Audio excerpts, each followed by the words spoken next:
And we are back with another week, another movie. Well, I don't know. Is it another week and another movie? Let's just call this the Pride series, okay?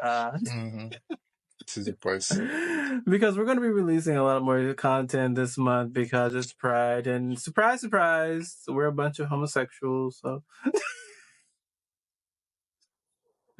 and today we're going to be getting into a film and a TV show by Patrick Ian Polk called Noah's Ark. And this was David's first time watching it, right, David? It was. So, David, first reception. Loved it. Okay. Well, that was easy, guys. I loved it. Now, like, for me personally, it's something that, I grew up with. I saw it back when I was a wee lad at around 14, 13, something like that. So this, Noah's Ark is basically written in the gay history books as the first gay series that featured predominantly men of color. So before this, there had not been a TV show that went that direction. We, of course, had Queer as Folk, but Queer as Folk was very much... you had a hard time finding a Black person, okay? Even in the background, maybe in the orgy scenes, Yeah. So this was kind of a refreshing take. Now, Patrick Ian Polk is a writer, filmmaker from my home state of Mississippi. He is from Hattiesburg, in fact, which is down on the Delta, for those of you that not familiar with Mississippi. But this wasn't his first run. This wasn't his first run with a series, if you will, because he first made a short film called Punks, which Punks would go on to be the premises that would give us Noah's Ark. I keep getting this little dry spot on my lip. It goes, it comes, it goes, it comes, and it's always in the same spot right here in the lower right lip. What do you think that is? You're sucking on that dick. I'm serious. See, when you give head, do you tend to rest the penis on that side of your mouth? Shut up. You know I do not give blowjobs. Hello. No euphemisms, please. Stop. You know it's called sucking dick. And don't try to sugarcoat it unless, of course, you cannot stand the salty taste. Ew. And what do you mean? You don't suck dick? Bitch, please. Everybody who's anybody sucks dick. Is you a punk or ain't you? Please, putting some man's penis in my mouth, that is like the ultimate act. That's something I couldn't even think about doing until I'd been dating a guy for at least a year. And since you never had a boyfriend. And it's been at least a year since you've been on a date. It's safe to say your mouth will be dick-free well into the next millennium. Are we ready yet? Now, is this bitch painted or what? Whitney Houston, eat your heart out. It's not right, but it's okay. Oh, come on. 1, 2, 3. Family portrait. Now, Punks, which is on YouTube also for free, is from the year 2000, so it might be a little bit different. but it's predominantly centered around a group of Black gay friends navigating the struggles of people of color in the queer community, which, didn't really have that much of a light shining on it at the time. And he had a few films. He had Punks, which, I just told you about, Noah's Ark, Jumping the Broom, which is another movie me and David watched. He also had The Skinny, which is a comedy drama kind of thing with Jussie Smollett. Like a raisin in the sun, fester like a sore and then round. Imagine all the dick he must have gotten up here in Harlem. I mean, have you seen the fine brothers walking around with no shirts on? You see, this is why I couldn't live in New York. I would be pregnant inside of a week. It also features a group of 5 friends, and I think 5 gay men and 1 lesbian. So look at that, changing it up a little bit. And then he also had Blackbird, which Blackbird is another good movie. It's about a young man of color who is queer and gay growing up in South Mississippi, and he's gifted with the ability to sing, but he also struggles with wanting to sing church music and his sexuality because Tell me, do you want to be normal? Mom, I'm sorry. Don't you tell me you sorry when you're not. And you know the Lord is watching us. You know we're being tested. So Ian Polk is out there trying to ride for us, gay men of color. So we appreciate him. And Noah's Ark received a lot of accolades. But even though it started as a web series, it did get picked up by MTV at the time, where their sister network, I guess the logo. It did get picked up, but it was a web series. So MTV decided to reshoot it, which is the one David watched. But there was at one point there was a web series where it was just what we have, kind of the foundation, the building blocks, and it's all in all fun time. So, David, as you're probably aware, most of the characters kind of present an archetype in the gay community, I guess. But they do it pretty well, don't you think? What I would say, actually, I really enjoy the characters much more than the characters from the original Queer as Folk and even the American series. I saw a bit of the American series, or even looking another gay drama, and I really enjoy the characters of this one much, much more. They were much more rounded. They were less. How can I say? They were real people. That makes sense. They were, Yes. okay, they were stereotyped, but they were real people. And I really straight away from the first episode, I told you, like, okay, we're watching this to the end because I want to see the ending because I really got into the characters and it was not like, it was not straight away, oh, let's go for a sex scene like we see in a lot. Yeah. Like Queer as Folk was very famous for that, to actually start with a sex scene, or Skin, another British show. This one is really like two friends was family, was gay family for me. It was like something that I really enjoy. This idea of family, of chosen family. Yeah, I definitely agree with you on that one. It really gives a sense of family and just a community and all that good stuff. And back to I know you said stereotypes. Well, I don't really think that they are genuinely stereotypes, just because growing up in that community, in the Black gay community, I knew an Alex, I knew a Ricky, I knew a Noah. I probably was a Noah. so so Yeah, well. so I think it's just a way to come bring them all together in this one show. But sometimes I can be a little bit of a Chance too. Chance was probably one of the least liked characters, but for me it was kind of Ricky. Ricky. Oof.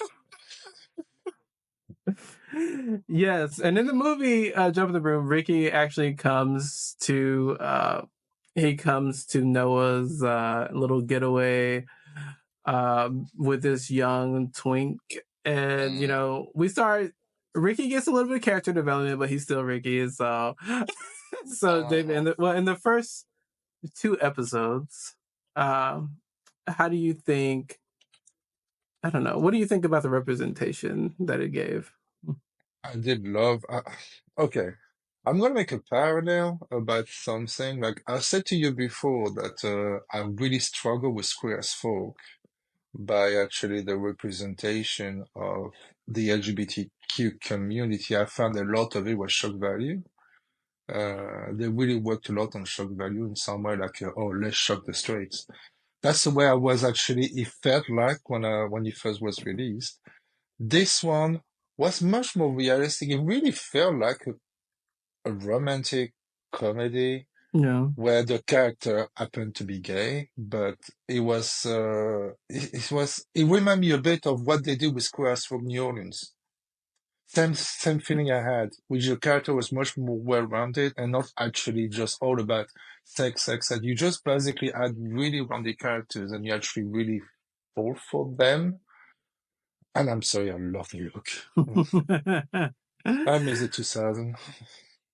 Yeah, Ian P. Polk is a gay man of color, so he made it a mission to try to bring these stories to the smaller screen, and you can definitely tell that it's crafted by a gay person for gay people.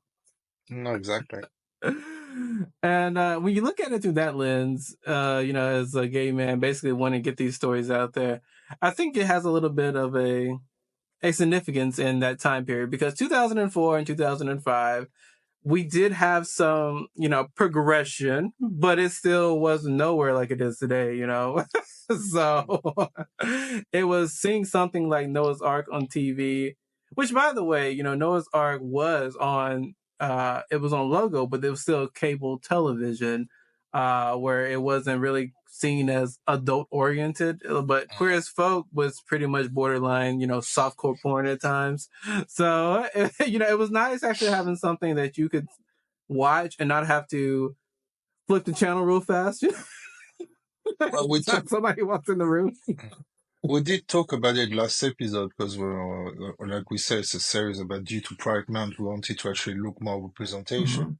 And like I was saying to you in that previous episodes, I really struggle to actually find people I can relate to in these kind of shows. And if that show would have been shown, it was not shown in Europe. I haven't seen it in Europe, so I don't know.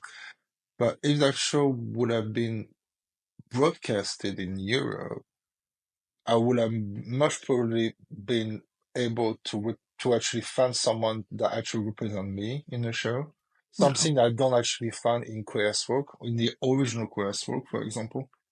In the most like 90% of 90% of queer broadcasts that I've seen, the only person basically is pretty much the characters in Greg Arki's movies. When they're dying, so I'm dark.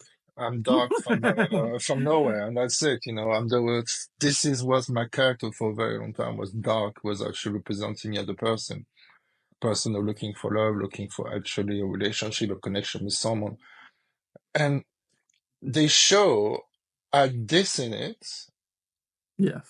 But what I love about it is a lot more about friendship than actually about relationship. And I really enjoy that because the chosen family is something that I found really interesting in the gay subcultures. And that really showed it well, like, you can't, okay, your family rejected you, but you actually have these people you can rely on. And it's nice. Yes, it's definitely. David didn't get through like the entire series, but one day we will watch. We will watch it together. Now season 2 for this show was also really good, but unfortunately, even though it had raving reviews, it didn't get renewed for season 3. I wonder why. So the same reason why Quest from New Orleans didn't get renewed, despite the fact being such a fucking good show. Yeah, but they didn't see season 2. For those of you who have seen the show, that it ends on an intense cliffhanger, and those of us that were watching it on air at the time, we were kind of pissed that we didn't get the closure that we wanted. Like, what happened? Did they survive or whatever? So it ended very abruptly, almost like there was going to be a season 3. Yeah, there was a. So basically, to spoil it for David, there is a car wreck. And in the car wreck, we don't know who lived, because it was just like, it was a person saying, somebody didn't make it or something like that. And you were wondering, who was it? Who didn't make it, And it just ends. So that explained the conversation in the boat at the beginning of the movie. Okay, that explains it. I was wondering what they were talking about, a car accident. So weird. Yeah, that makes sense. Yeah, so you just have to watch. I guess you have to watch and see, David. But in the movie, pretty much, we get more of a little. As David said, it's almost like a holiday movie. Everyone's getting together one last time. But keep in mind, this movie did film 3 or 4 years later, after the show was canceled. So it was really answering those questions. And for an independent film that was only released in 7 theaters for 7 weeks, it did quite all right. I mean, it made $560,000, but it had literally no promotion, you know. So people still showed up to see it, but it didn't do the numbers like they wanted to do. And there was rumor that MTV is producing a follow-up movie to see where they are 20 years later.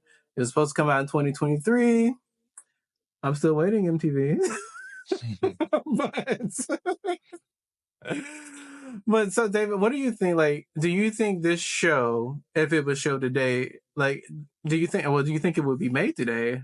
I guess It will be made. Unfortunately, I think they will go much more into the racy part of it, and that maybe is an issue for me. Not because of racy stuff, no, I'm just thinking, oh, I saw penises and stuff on French TV, that's no problem. But I think that the way I feel, based on the 2 episodes I've seen, plus the TV show, the way I feel the movie and the TV show seems to be strong about is relationship with people. Like, you got sex scene, but actually they make sense in what's happening. It's not there to be there, to actually be put there. Oh, let's put a sex scene because we haven't seen any men's buttocks for like 10 minutes. We need to put a man buttock just there. You know, it's important to put a man buttock there. I bet along with Euphoria, when actually they don't see people talk about in Euphoria, was actually the sex scenes, which is kind of a turn off because I want to know about the characters. When I saw the first season of Euphoria, I was saying basically the characters that was much more interesting. But for some reason, people keep talking about the sex scene, and I love the fact. I love the fact that, especially the second, but the episode of the episode, the TV. It was TV. No, it was a movie. Ooh, it's hard. Englishing is hard today. The movie actually done something that was very interesting. Is actually looking at relationship, in different kind of relationship in the same basically. In the same movie, and it was really interesting. Like Noah getting married, looking at all these people around him who actually have different type of relationship, and these people actually are dealing with difficulty in their relationship. It's all about actually how do you actually solve the problem? How do you actually keep together? Because after 11 years can be hard.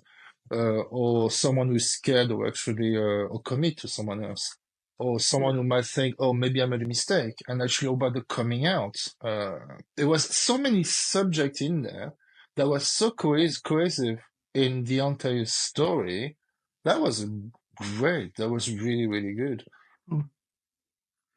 Yeah, it was that show, it just always has a special place in my heart because like, you said, there wasn't a lot of gay representation for you, and seeing stuff like this was around the same time Degrassi had the storyline of Marco coming out. It was around the same year, 2003, 2004, where it was like the first gay kiss on Canadian television.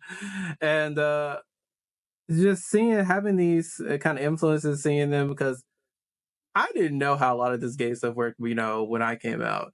And then seeing something like Noah's Ark, where they're having relationships, they're living their lives, they're doing day-to-day things, they're fleshed out people. And you realize, like, yes, I'm gay, but that's not entirely, my entire identity. I am also a person that enjoys a lot of other things as well. But it was just nice seeing these characters live their lives, and they just happen to be gay, like. Exactly. And I'm sorry, I'm going back to the same because I found that that show was canceled way too early, and I'm really, really annoyed.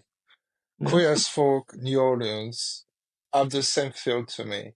Yes. And they were doing something that was different, which is actually looking at the trauma in the community. And that's something that actually I find really interesting, that we really have exactly the same messages in both. If you think about it, it was all about chosen family again.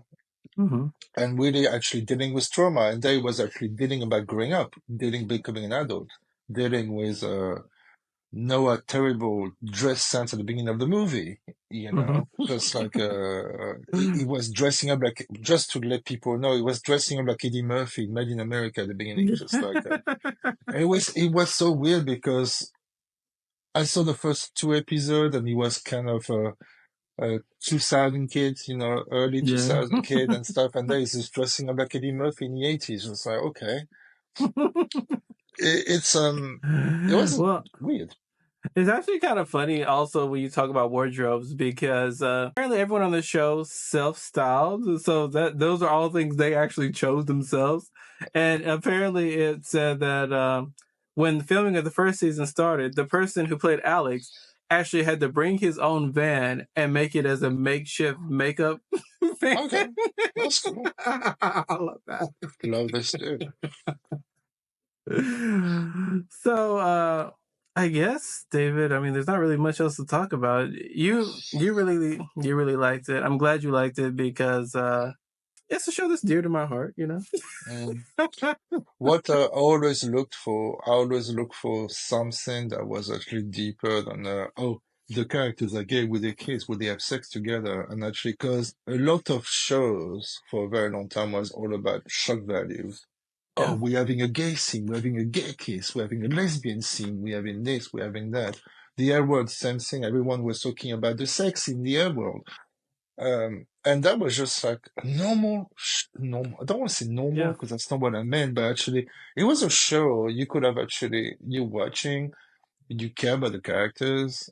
They are not, inherently, they are nice people who are struggling with actually, could be struggling about coming out, struggling with actually relationship. But ultimately, they are not the bad guy. They are just normal people dealing with life. And I really enjoy that. Yes, I think for me also, I want to give a pat on the back to Patrick and Polk for letting Noah's Ark end on a high note where we can actually have hope, you know, for like, you know, Noah and Wade, you know, they get married, and it's like a little happily ever after, which is so rare. It is so rare these days. And I love what they say when they say, when I met you, it was not love at first sight. And I really love the beginning because that's the way I felt. They are not telling you that relationship are fairy tales, but relationship actually is about getting to know the other person and actually accepting to be vulnerable in some ways. And really, the last two monologue actually was all about that, and it was really cute. I got to kiss my eyes because you're so You cute. did. You're so cute. But yeah, I really, really enjoyed it, and I wish you had more show like this to show.